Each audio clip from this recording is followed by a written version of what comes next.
Paz do Senhor, meus irmãos, minhas irmãs, sejam muito bem-vindos ao nosso canal. É Tempo de Ensinar EBD, um canal exclusivo para os amantes da Escola Bíblica Dominical. Você aí do outro lado já me conhece, eu sou Adriano Ricobelo, sou presbítero da Assembleia de Deus aqui da Cidade Franca, interior de São Paulo. Também sou professor da Escola Bíblica Dominical. Ministro aulas também no CAPED, que é o Centro de Aperfeiçoamento Pedagógico da Escola Dominical. E hoje iremos tratar de uma lição muito importante, a lição de número 9, que tem como título Resistindo à Tentação no Caminho. Então, nós já iniciamos o nosso trimestre estudando a lição de número 1, que tinha como título O Início da Caminhada, que trata aí dos primórdios, do início dessa grande jornada. Também, na lição de número 4, nós voltamos ao tema com uma nova temática, que é como se conduzir na caminhada. Então, nós tratamos a lição de número 4 como sendo intermediária. E a lição de número 9, que é a lição atual, volta novamente o tema do caminho, mas com uma ênfase na tentação e como resistir a essa tentação. Então, desde já, quero pedir a vocês que deixem aquele like do céu, aquele like abençoadíssimo, que abençoa o canal, abençoa as nossas vidas, mostra que você curtiu, que gostou desse vídeo. Também não se esqueça de comentar, o seu comentário é muito importante para nós, e também não deixe de compartilhar os nossos vídeos, porque isso ajuda a complementar o ensino daquela pessoa que está estudando, que está aprendendo, que está fazendo a sua aula, e também ajuda com que as outras pessoas que não conheçam o nosso canal possa conhecer, nos dar uma credibilidade e se inscrever no nosso canal, tá bom? Então vamos lá. O nosso textuário se encontra em Mateus capítulo 26, versículo 41, que está dentro do contexto de Jesus no jardim Getsêmani. O texto já começa o seguinte: vigiai e orai. Ou seja, Jesus ele vai repetir a ordem do versículo 38, com o acréscimo da oração. Até então ele estava falando sobre vigiar. Aqui ele acrescenta: vigiai e orai, tá bom? E o perigo da tentação. Então ele inicia o versículo 41 falando sobre a questão do vigiar e orar para que não entreis em tentação. A ideia de entrar é ser induzido à tentação. Na verdade, o espírito está pronto, ou seja, o espírito ele está atrelado aqui à nossa vontade, ao nosso sentimento, ao nosso intelecto, à nossa vida moral, ou seja, traz essa gama de versatilidade concernente a espírito. O espírito realmente está pronto, mas a carne está fraca. Ou seja, quando ele fala que a carne está fraca, ele está falando da oposição que há entre a carne e o espírito. O espírito alimentado pela fé produz o sentimento, a vontade, o intelecto, a moral em fazer, em cumprir, em exercer a função que lhe foi dada através desse vigor do Espírito dado pela nossa fé, pela nossa confiança em Deus, enfim. Mas a carne está fraca, ou seja, há uma oposição. Então, lembre-se e entenda que Jesus no Getsêmani, ele enfatizou algumas questões. Por exemplo, versículo 36, ele pede para os discípulos se assentarem próximo da onde ele está orando, enquanto ele vai, é ele quem vai orar. O versículo 38, ele volta novamente a dar ênfase: ficai aqui e vigiai comigo. Então, o estado de se assentar não quer dizer que você não precisa de vigiar.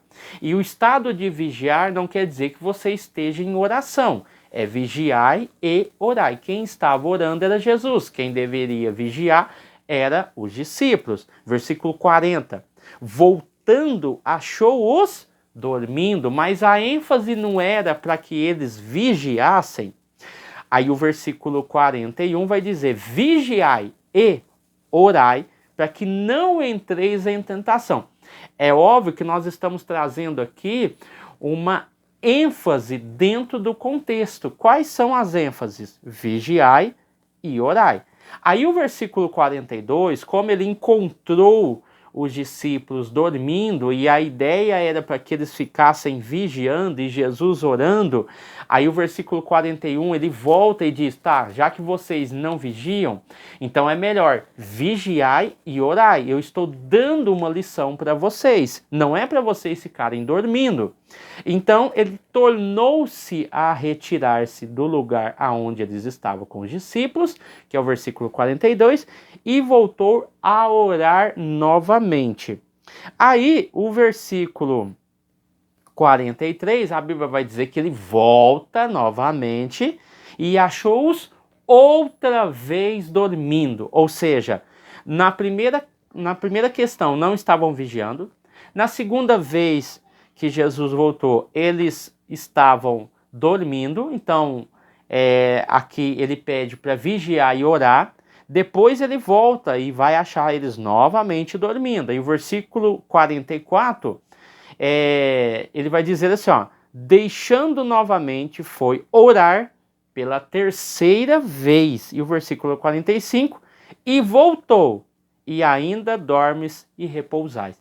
Então aqui nos traz uma lição muito importante concernente a essa ideia de vigiar e orar. São momentos ao qual pode vir alguma tentação e você vai estar dormindo, você não vai conseguir suportar a situação. A verdade prática vai dizer, no lugar de ceder à tentação, é melhor triunfar sobre ela. Então, o pecado não consiste no fato de sermos tentados. Isso não é pecado, o fato de sermos tentados. A todo momento nós somos tentados. Só que a ideia e a ênfase recai sobre ceder à tentação. Ou seja, ceder à tentação é colocar todo o seu caráter e todo o seu valor à prova, em xeque. A sua fé é colocado em xeque.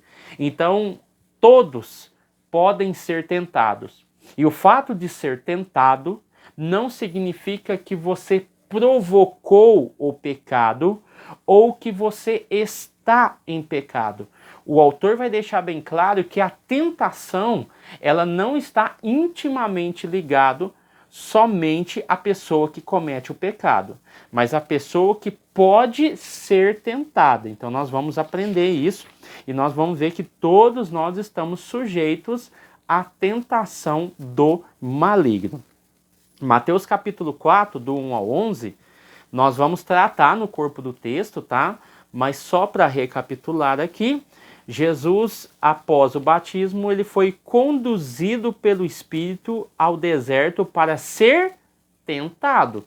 Então isso não quer dizer que Jesus tinha pecado e ele foi tentado por causa do pecado. Não, ele foi tentado pelo próprio diabo. Então nós vamos depois trabalhar essa questão e nós vamos ver como ele triunfou. A ideia é triunfar sobre o pecado e não ceder à tentação e ao pecado, né, que está aí intrínseco. Então Jesus venceu aí mediante algumas questões que serão trabalhadas no corpo do texto. Vamos lá. Introdução. A tentação é algo que o crente enfrentará ao longo da sua jornada. Então não é algo pontual, não é algo momentâneo, não é algo que acontece de vez em quando. Não. Ao longo da nossa caminhada, seremos tentados em várias áreas da nossa vida. Lembra das lições passadas? Concupiscência da carne, concupiscência dos olhos e soberba da vida. Então nós temos aí todas as nossas áreas sendo atingidas pela concupiscência, tá? Então vamos lá. Orar de modo que Deus não deixasse que caíssemos em tentação, ou seja, a maneira como nosso Senhor a enfrentou no deserto e como devemos resisti-la. Ou seja, qual que é o método, qual que é o padrão, qual é a fórmula que Jesus usou para vencer a tentação no deserto. A tentação no deserto, a história que é narrada no livro de Mateus, nos mostra um molde de como devemos nos comportar e como devemos enfrentar as vicissitudes, né, ou os desafios que a vida nos impõe através dessa tentação. Então, nós podemos ver que como é que nós refletiremos sobre ela? Como é que nós iremos nos preparar para a tentação? E como nós analisamos essa tentação? Então, isso é muito importante, né? Essa parte teórica e essa parte prática, porque se nós esperarmos acontecer para refletirmos, para analisarmos, para tentarmos achar uma solução, ficará muito mais difícil. Então é por isso que os exemplos bíblicos, eles são importantes, porque eles nos mostram como devemos agir mediante uma situação parecida ou igual àquilo ou equivalente àquilo que está sendo nos transmitido. E hoje aqui tratando exclusivamente de Mateus capítulo de número 4, tá? Então depois nós vamos falar sobre esses 3 pontos. Então em algum momento nós seremos provados. Em algum momento nessa jornada seremos provados. É algo pontual? Vai acontecer quando é jovem? Vai acontecer quando é criança? Vai acontecer quando é adulto? Não, não é algo pontual. Pode acontecer a qualquer momento. Então seremos provados no corpo, na alma e no espírito, tá bom? A tentação e sua esfera humana. O conceito bíblico de tentação. Então aqui o texto em hebraico, massa, vamos dizer assim, nós não pronunciamos bem, né, o hebraico, mas nos dá a ideia de teste, de provação. Também a palavra em grega, peirasmos, né, é o teste ou prova. Então, já no texto em hebraico, na palavra em hebraico e na palavra em grego, você tem aí a noção, a ideia de que o texto, o versículo, não está falando de pecado. Não está falando de uma pessoa que cometeu um pecado e por causa disso ela foi tentada. Pelo contrário, nós vamos ver aqui dentro desse verbo que foi nos colocado, que testar, submeter à prova, são as ideias mais importantes e interessantes para a nossa aula aqui. Ou seja, é um teste, é uma provação diante de uma atração. Então tem algo que nos atrai. E esse algo que nos atrai, ele faz o quê? Nos coloca em teste, nos coloca em provação, tá bom? Então aqui é fácil de nós entendermos. Nós temos aqui a tentação, e essa tentação, ela tem duas vertentes. Ela tem a ideia do diabo, então ela pode vir do diabo, e o segundo ponto é que ela pode vir da nossa natureza pecaminosa. Então eu tenho a tentação, ela tem origem no diabo e também na natureza pecaminosa. E ela parte do experimento. A tentação parte do experimento. E esse experimento, ele se divide em 2 viés. Primeiro, o teste e também a prova. Lembra quando os filhos de Israel murmuraram pedindo carne e Deus mandou as cordonizes? E antes de ele mandar as cordonizes, Deus deixou bem claro, olha, eu vou testar o meu povo para que eu veja se eles me servem ou não. Ou seja, eles estão servindo a Deus por causa da comida ou eles estão servindo pela misericórdia e pela graça que Deus concedeu. Então, esse teste, ele foi muito interessante porque mostrou o quê? Mostrou que o povo era hipócrita, mostrou que o povo era mesquinho, que tinha muita gente ali que, no caso do maná, pegava, não acreditando em Deus, pegava mais do que o suficiente e essa sobra, no outro dia, no sábado, ela fazia o quê? Ela dava bicho. Então Deus viu o egoísmo do ser humano naquele episódio. Então, a tentação ela está ligada à atração. A atração, como o autor deixou bem claro aqui, é o objeto do pecado. Esse objeto do pecado é que vai atrair as pessoas, tá? Então nós temos a tentação e temos a atração. A atração é o objeto do pecado, é aquilo que nos chama a atenção, é aquilo que nos engana, é aquilo que nos ilude, é aquilo que faz com que nós possamos entender de maneira rasa que aquilo é benéfico, mas não é. É prejudicial para nós. Então aqui nós tratamos aí esse tema. Subtópico de número 2, duas vias de tentação. Vamos aqui. De acordo com a palavra de Deus, a tentação pode vir primeiramente do diabo e depois do ser humano. Tanto é que Tiago, capítulo 1, versículo 14 e versículo 15 vai dizer: cada um é tentado pela sua própria cobiça, quando esta o atrai, vai trazer para a presença do pecado e o seduz. A sedução e a atração faz parte desse objeto que é o pecado. O versículo 15 vai dizer: a cobiça, né? Essa cobiça porque ele foi atraído, ele foi enganado, ele foi seduzido. Então essa cobiça de ir atrás por causa da atração e por causa da sedução dá a luz ao pecado. Então houve aí um processo e dando luz ao pecado, o pecado gera o quê? A morte. Então nós temos aí um ciclo acontecendo. A atração é o objeto do pecado que seduz, tá? E que também atrai. Depois que ele atrai, ele gera o quê? Ele gera o pecado. E o pecado gera a morte, tá? Então tá bem especificado aqui que há duas vias de tentação. Aquela que vem de dentro do ser humano, está ligada à natureza pecaminosa. É por isso que quando estudamos a ideia de natureza pecaminosa e Espírito Santo, o Espírito Santo ele atua ao lado da natureza pecaminosa, porque a ideia da natureza pecaminosa é tender, ou seja, ela é tendenciosa ao pecado. Então ela tende a fazer o mal. E o Espírito Santo é meio que puxa essa natureza pecaminosa para que ela não decline a fazer o mal, mas que ela seja subjugada pelo Espírito Santo e o Espírito Santo possa conduzir a vida dessa pessoa alinhada à natureza pecaminosa que está inerte e não está em ação, tá? E aqui nós vamos ver que a origem é no diabo, tá?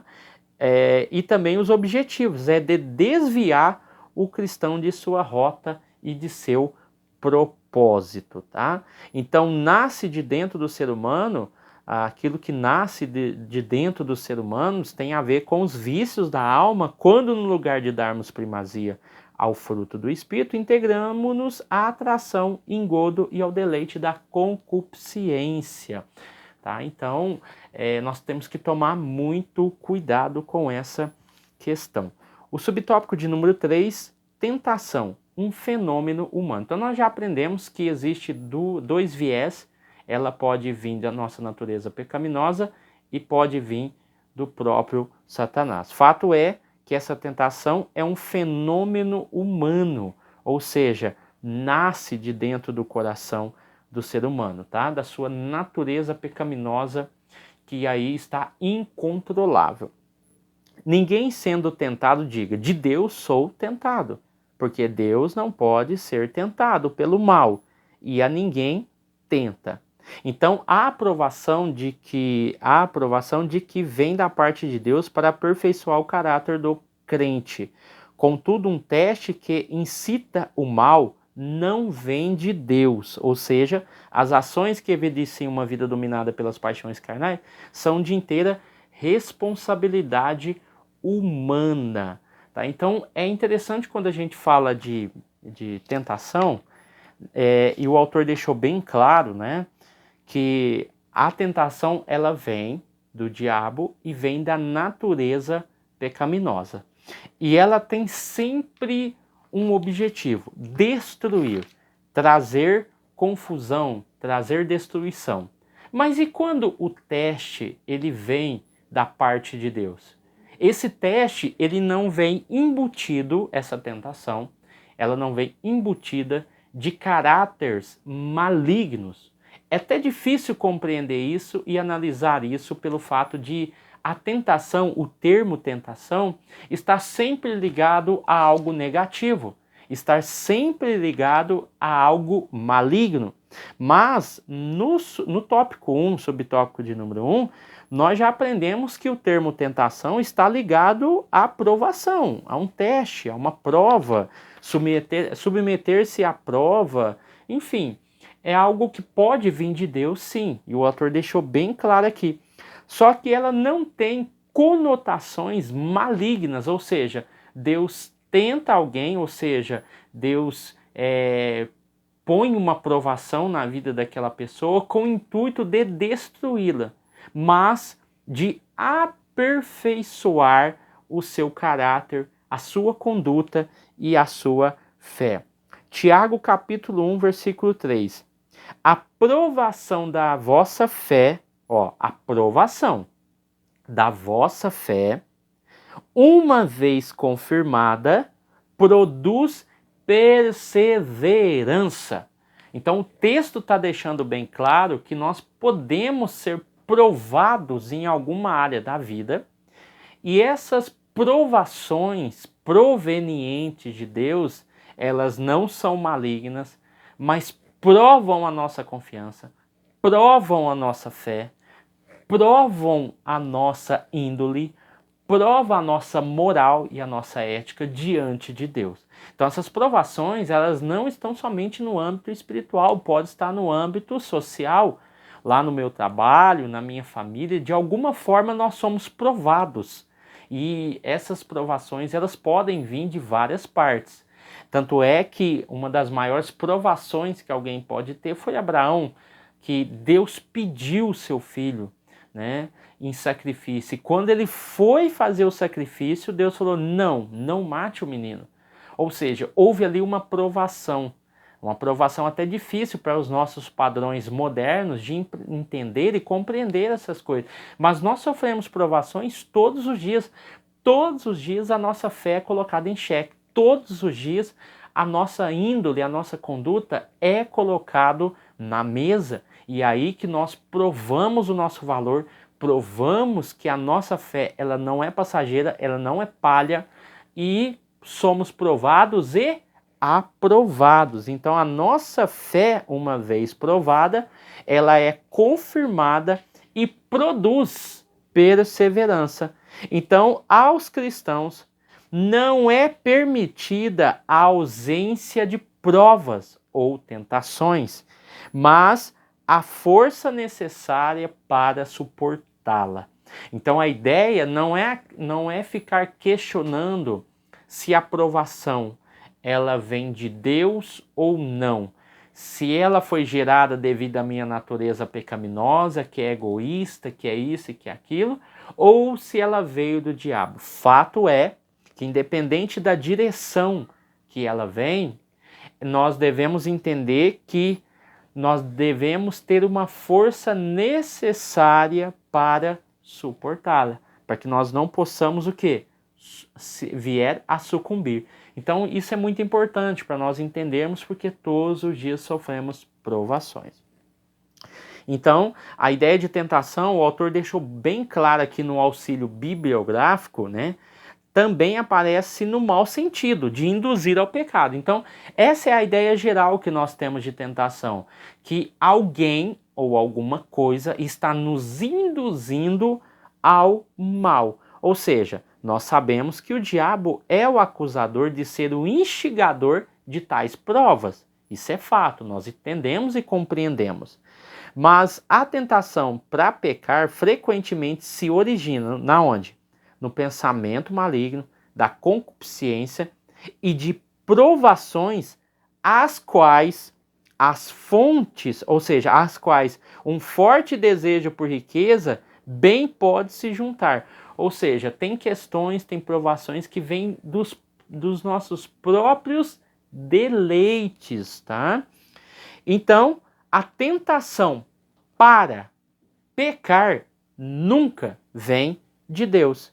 Então, se o cristão sucumbe à tentação e ao pecado, pela graça ele é perdoado, tá?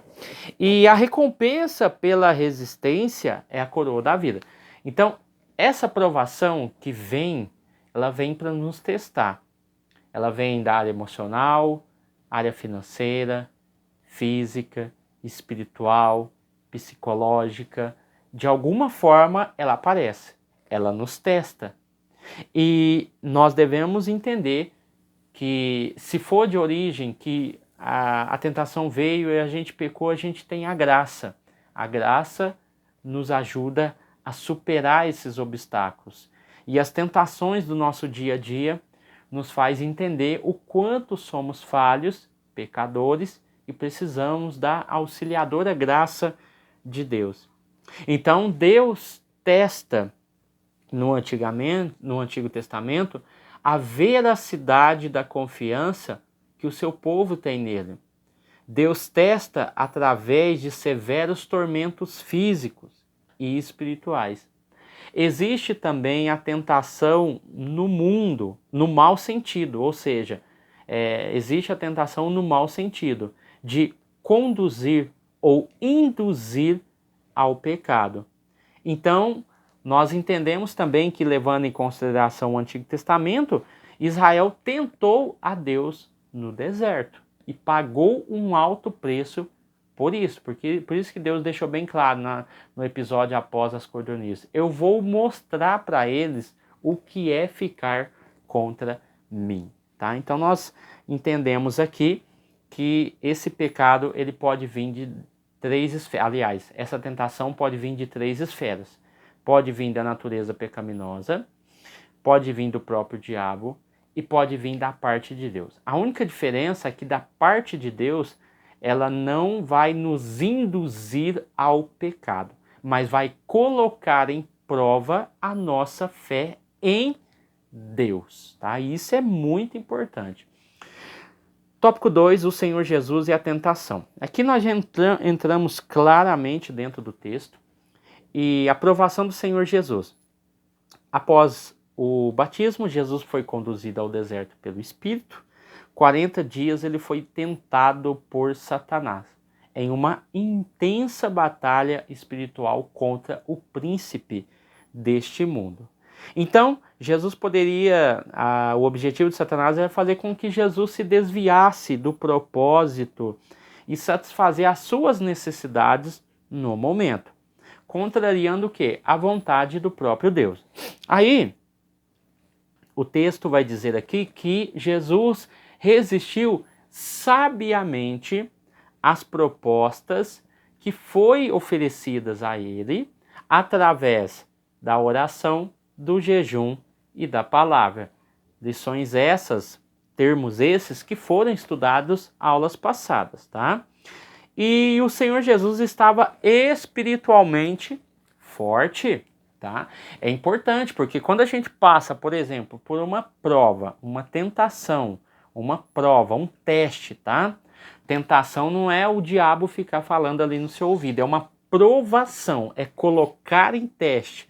Você tem uma pessoa debilitada, a pessoa está doente, ela está talvez com câncer ou com uma outra doença. O corpo está debilitado, mas o espírito daquela pessoa está forte.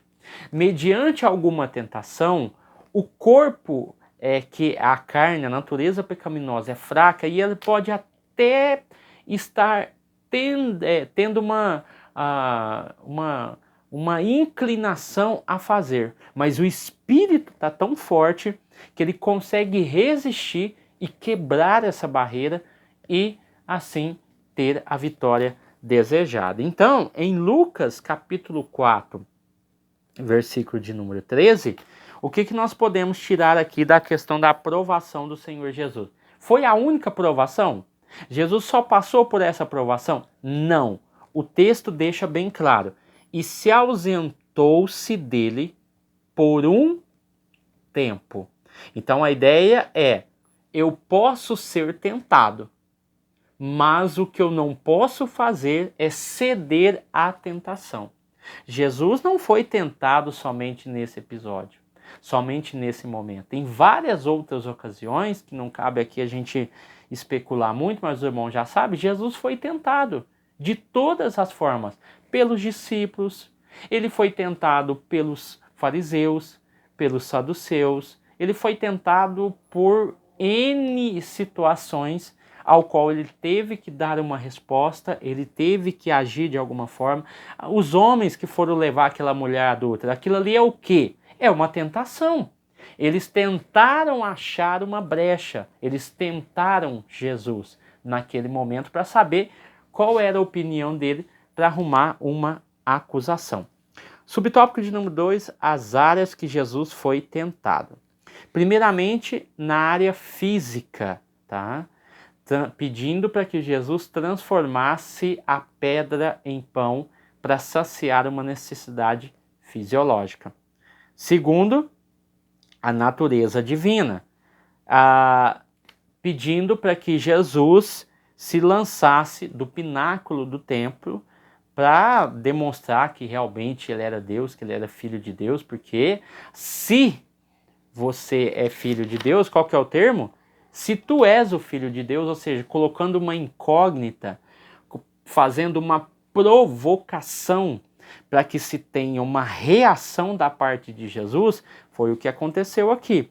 E na área espiritual, desafiando nosso Senhor a evitar o caminho da cruz, para estabelecer o seu reino pela sua força. Qual que foi? E transportou-se Jesus a um monte muito alto e mostrou-lhe todos os reinos do mundo e a glória dele. Então são 3 tentações que nós vamos falar aqui. Então o diabo desafiou Jesus e também tentou condicioná-lo a uma situação. Isso acontece muito. A tentação, ela é diferente de um confronto. O confronto nós batemos de frente. A tentação, ela vem com o intuito de condicionar o ser humano a praticar algum ato ou gerar através desse condicionamento uma reação. Então, há uma tentação que busca trazer uma resposta, uma iniciativa, uma ação do ser humano. Como é que ele vai se comportar mediante a tentação, que é essa prova e esse teste? É isso que aconteceu com Jesus. Então, Mateus capítulo 4, versículo de número 3 e o versículo 6, o diabo cita, se tu és o filho de Deus, ou seja, ele ataca de maneira sorrateira a integridade física, moral e espiritual de Jesus. Se tu és o filho de Deus, ou seja, alguém fala que você é, você falou que é, o que as pessoas pensam? Se as pessoas pensam que você é o filho de Deus, então você deve provar isso a elas. Então você condiciona a pessoa a ter uma atitude de provação. A pessoa quer provar que ela é capaz de fazer, e nessa capacidade de querer fazer para demonstrar todo o seu poder, a sua audácia, o seu poder, enfim, ela acaba caindo numa contradição e acaba caindo em pecado. E assim o diabo queria que Jesus fizesse. Então, mesmo que a tentação seja tratada como visão ou alegoria, que é o caso de Mateus capítulo 4, do 1 ao 11, ainda assim, o foco, que é o adversário, né, era o diabo, e a tentação era real. Então, quando a gente lê o texto, mas essa tentação foi real. Mesmo que seja uma visão, e mesmo que seja uma alegoria, ou que seja realmente real, o que aconteceu, os fatos, uma coisa nós temos em comum: houve uma tentação, e houve a figura, o personagem, o diabo que tenta as pessoas e tentou Jesus. Se ele tentou Jesus, Imagine eu e você. Aparentemente, temos no texto uma combinação do figurativo com o real. Isso que eu estou falando aqui não é algo da minha cabeça e nem tirado da internet. Qualquer texto que você lê da CPAD, quando vai falar sobre o texto, eles especificam muito bem isso, né? O comentário bíblico Beacon e outros comentários da CPAD, tá bom? Procuro sempre estudar conteúdos da CPAD para nós não trazermos divergências na aula e na sua aula que você vai ter. Mas pode que, por que você está falando isso, irmão Adriano? Porque isso pode surgir na aula. Eu estou aqui como um orientador, uma pessoa que vai te dar um norte para a sua aula que você vai ministrar. Então, mesmo que seja no âmbito figurativo ou que seja no âmbito real, fato é, alegórico, né? Fato é que há uma combinação. Eu tenho um exemplo do pináculo, eu tenho o exemplo dos reinos, eu tenho o exemplo da pedra, que me traz algo significativo para a minha vida, tá bom?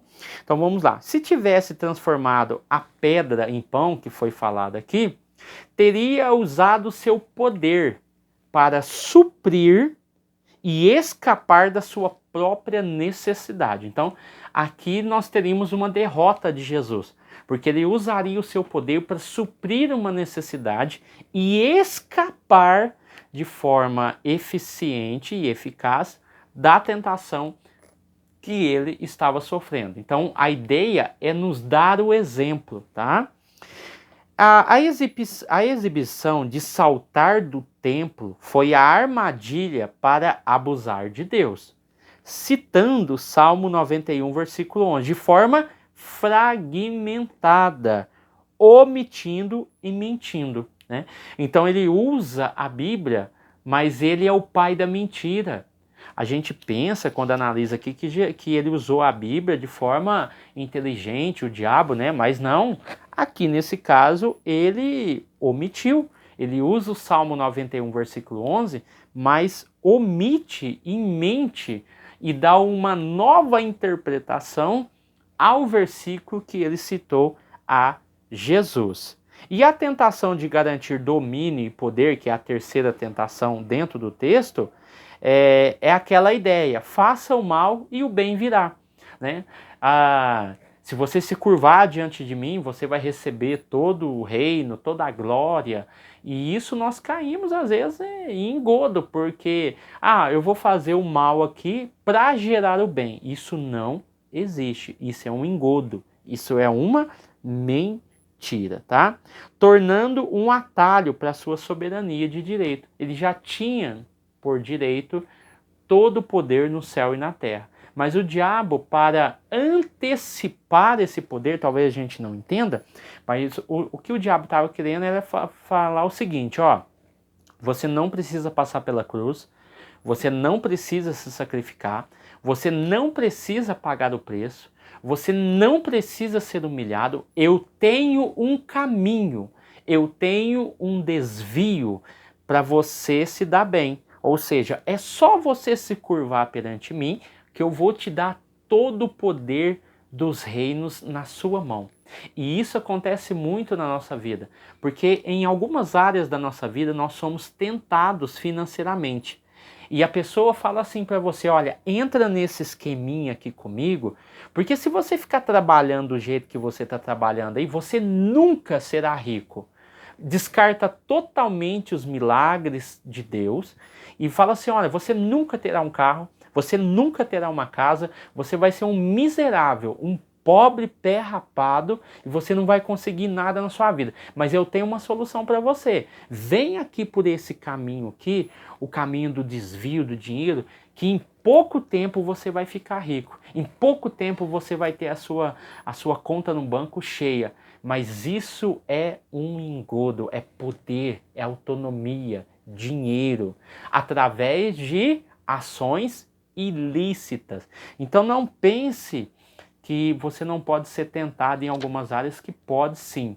Tá? Talvez você é um empresário, uma pessoa que mexe com contabilidade, uma pessoa que trabalha numa grande empresa, ou também uma pessoa que te induz a cometer algum tipo de delito, e entra naquela questão que eu te falei: é você fazer o mal com intenções de vir um bem. Não, mas é para minha família, é para o meu filho, é para isso, é para aquilo. Você faz o mal com intenção de vir o bem. Subtópico de número 3, como Jesus venceu a tentação. Na primeira tentação está escrito, na segunda tentação está escrito, e na terceira tentação ele disse, vai-te Satanás, porque está escrito. Então, um teste em si não é a causa do pecado. Jesus não estava em pecado e nenhum teste que nós passamos é consequência de pecado. Jó é um exemplo muito claro disso, que sofreu um teste, uma provação, mas não estava em pecado. Ele faz Bildade, Zofar e Eliú tentaram achar o quê? Uma solução, através do pecado. Tem pecado escondido, alguém cometeu um pecado lá atrás, você precisa confessar o seu pecado, você está sendo mesquinho, enfim. Tentaram achar 1000 argumentos, mas fato é que um teste em si não é a causa do pecado. Apenas a ação do testado, é aquela pessoa que sofre a tentação, pode transformar o teste em uma ocasião para pecar. Então isso é fato, tá bom? Então guarde muito bem isso que eu disse para vocês. O tópico 3, resistindo à tentação. Todos somos tentados. Por mais que observemos as disciplinas da oração e do jejum e da leitura, nós temos que estar aí conscientes a respeito, visto que vivemos em uma cultura pós-moderna. Então vamos parar para analisar uma coisa. O autor está dizendo aqui, e pegando como gancho a lição de número 6, que nós falamos sobre as nossas armas espirituais, onde falou sobre jejum, leitura da palavra e oração. O autor falou aqui que nós estamos e temos que estar totalmente conscientes dessa questão do pecado. Para o cristão é inadmissível quando ele diz que ele pecou e não sabia. Isso é inaceitável dentro do meio cristão. Por quê? Nós estamos conscientes da nossa realidade, estamos conscientes da nossa fé e estamos conscientes da nossa regra de fé e conduta, que é a palavra de Deus. Então, quando eu falo que nós temos que estar conscientes, é o conhecimento de sua própria experiência e existência e capacidade de pensar, desejar, perceber, ou seja, nós sabemos em quem nós temos crido, nós sabemos o que fazer para agradar e nós sabemos o que nós não devemos fazer para desagradar a Deus. Então, Tiago 1,14, voltando, mas cada um é tentado quando atraído e enganado pela sua própria concupiscência. Tá? Então, nós temos que tomar muito cuidado. A ilusão, a sedução, o apego ao amor e o amor, né, às coisas do mundo, fazem com que nós sejamos aí enganados, dilubriados e caímos aí em um grande equívoco. O pecado é isso, a tentação é isso. Ela traz uma falsa ilusão, aquilo que é mal se torna bem. Somos seduzidos, atraídos pelas concupiscências dos olhos, pela soberba da vida, tá? E pela concupiscência da carne. Há um apego em fazer o mal, em fazer aquilo, mesmo sabendo que está errado. E também o amor. Aquele que ama o mundo não pode dizer que ama o Pai, porque o amor do Pai não está nele, porque ele ama o mundo. Tá? Então nós vivemos aí em um mundo pós-moderno, totalmente desfigurado, totalmente perturbado, totalmente doente, e nós estamos aqui como luz para este mundo. Então, nós devemos mostrar para o ambiente onde nós estamos que a tentação ela pode ser vencida. Por quê? Porque Jesus venceu ela na carne, tá? Rejeite a tentação. Martim Lutero, você não pode impedir que os pássaros voem sobre a sua cabeça, mas pode impedir que eles façam seus ninhos nela, né? Então aqui nós vamos ver o caso de José, o caso de Jó, que evitaram que o pecado dominasse sobre eles. Então, 2 Timóteo, capítulo 2, versículo 22, vai dizer: fuja de tudo que estimule as paixões da juventude, né? Está falando para as pessoas formadas. Fuja de tudo que estimule as paixões da juventude. Aí aqui, 1 Tessalonicenses, capítulo 5, versículo 21 e 22, diz assim: examinem tudo, reflitam, analisem e fiquem com o que é bom e não com aquilo que parece ser bom, e evitem todo tipo de mal. Então, assim, nós podemos concluir que nós podemos sim escapar dessas tentações, e essas tentações levam a muitos prejuízos. Essa aula passada agora, nós falamos sobre o pecado, o arrependimento e quais as consequências desse pecado, né? A restauração também nós falamos, né? Então, nós entendemos que não há nada de bom quando nós cedemos ao pecado. Arrependa-se. Contudo, é possível restabelecer o relacionamento com ele por meio da confissão de pecados, arrependimento e quebrantamento, voltando aí ao assunto da aula anterior. Amém? Deus abençoe você, sua casa, sua família. Fique com Deus e até o próximo vídeo, em nome de Jesus.